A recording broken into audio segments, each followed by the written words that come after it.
और हेरोदियस बादशाह ने उसका जिक्र सुना क्योंकि उसका नाम मशहूर हो गया था, और उसने कहा कि यूहन्ना बपतिस्मा देने वाला मुर्दों में से जी उठा है, क्योंकि उससे मोजिज़े जाहिर होते हैं। मगर बाज कहते थे कि एलिया हाँ है, और बाज ये कि नबियों में से किसी की मानिंद एक नबी है।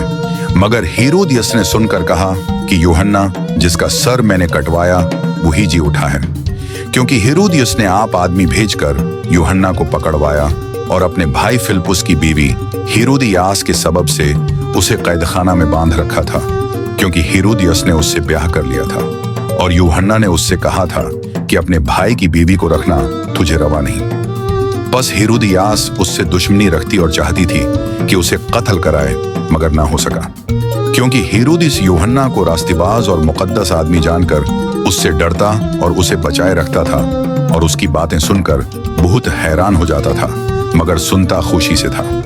और मौका के दिन जब हेरोदियस ने अपनी सालगिरह में अपने अमीरों और फौजी सरदारों और गलील के रईसों की ज़ियाफत की, और उसी हेरोदियास की बेटी अंदर आई और नाच कर हेरोदियस और उसके मेहमानों को खुश किया, तो बादशाह ने उस लड़की से कहा, जो चाहे मुझसे मांग, मैं तुझे दूंगा।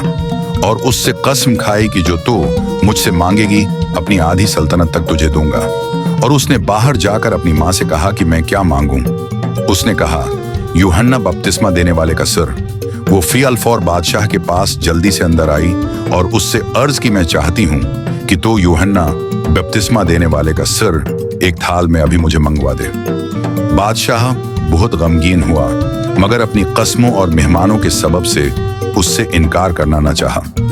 बस बादशाह ने फी-अल-फौर एक सिपाही को हुक्म देकर भेजा कि उसका सर लाए। उसने जाकर कैदखाना में उसका सर काटा और एक थाल में लाकर लड़की को दिया, और लड़की ने अपनी माँ को दिया। फिर उसके शागिर्द सुनकर आए और उसकी लाश है उठाकर कब्र में रखी। मरकसज 14 से 19।